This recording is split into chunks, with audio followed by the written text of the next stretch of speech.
Jessica!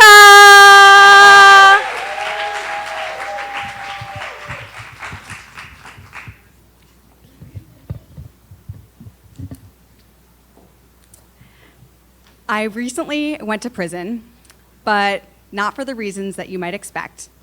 About a year ago, I met a charismatic man named Major who had spent nearly 30 years behind bars on a life sentence.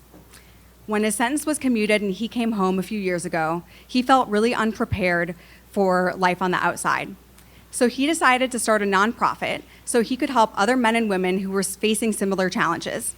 He called it the Made New Foundation, and the logo he chose was a diamond to symbolize that with enough time and under enough pressure, radical transformation is possible. Yes. And when you're behind bars, it is really hard to imagine being anywhere else, especially if, like Major, you'd been locked up for a long time. So he came up with an innovative way that could transport men and women from inside their prison cells and into different environments, all without having to leave the prison yard. And that was through virtual reality. Out of all the ways that this technology is being used today, I could not think of a more worthy cause, and I knew I had to get involved. So fast forward a few months, me and Major and a few other volunteers are all heading to Valley State Prison. Most of the other people had all been formerly incarcerated themselves.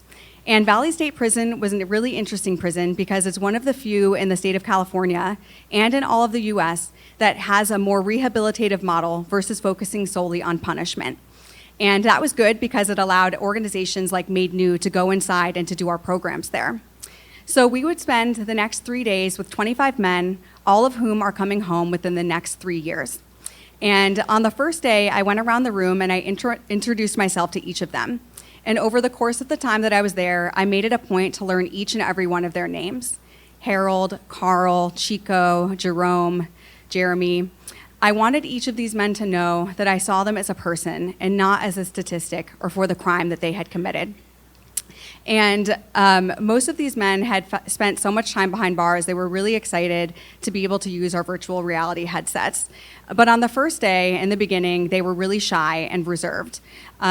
Prison is not exactly a place where you're encouraged to share your feelings or to let your guard down. But slowly they began to open up and talk about their lives with us. They shared some of their hopes and dreams and some of the challenges that they were trying to overcome, like struggling with addiction or losing their parent or their sibling or their friend while they were inside, trying to reconcile with estranged family members, and some of the fears and anxieties that they had around what was next because the prison was all that they had known. But when they put on our virtual reality headsets, their energy completely transformed. And they were whisked away into various scenarios. They did things like learn new life skills, like how to deal with bias at work, how to de-escalate conflict. They were shown new technology, like how to buy a Metro card or how to use a self-checkout machine. And they were taken on trips around the world. So they went scuba diving with tropical fish, and they stood under waterfalls in New Zealand. And many of these men had never left their hometowns, let alone the state of California. So these were the things that they were the most excited to do. One man shouted my name from across the room, "Jess!" I ran over to him. I thought maybe there was a problem with his headset. He goes, "Can you ask the waiter to get me a Mai Tai?" Yeah, he was on the deck of a Norwegian cruise ship. I saw another man get up slowly out of his wheelchair and lean left and lean right because he was skiing through the Swiss Alps. And yet another man summoned me over and said, "Jess, can you remind me where Notre Dame is again?" As a proud Midwesterner, I was like, "Of course, it's in Indiana." Yes. Later I learned that obviously he was walking through the Notre Dame Cathedral in Paris. That's embarrassing for us all. When these men took off their headsets, we asked them how they felt. And most of them said that they felt inspired to choose a new path different than the one that led them to prison in the first place. Some of them shared that they felt inspired to travel the world and to experience more of it. And almost all of them said that for the first time in a very long time, if not ever, they felt hope around what waited for them beyond those prison walls. On the first day that I went into prison, I felt like an imposter. I had no experience with our carceral system, and I didn't feel like I had anything that I could offer these men. But on the last day, a few of them came up to me and let them know how meaningful it was that people on the outside were there who cared about them and thanked me for making them truly feel seen. And in that moment, I knew that maybe just being there was enough. And I've thought a lot about that concept since then, the feeling of seeing and being seen.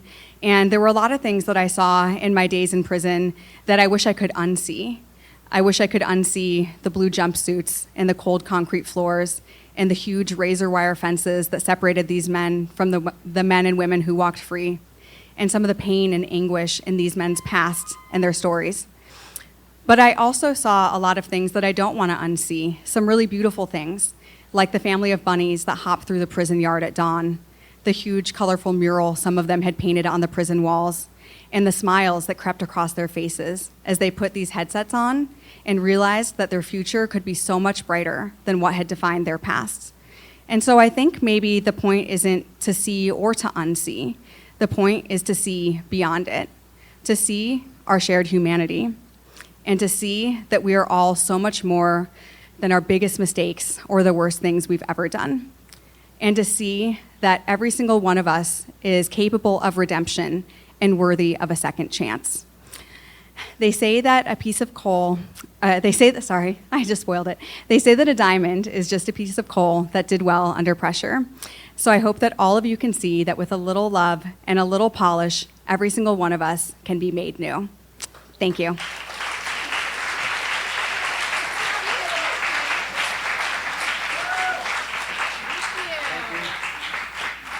Please keep it going for Jessica.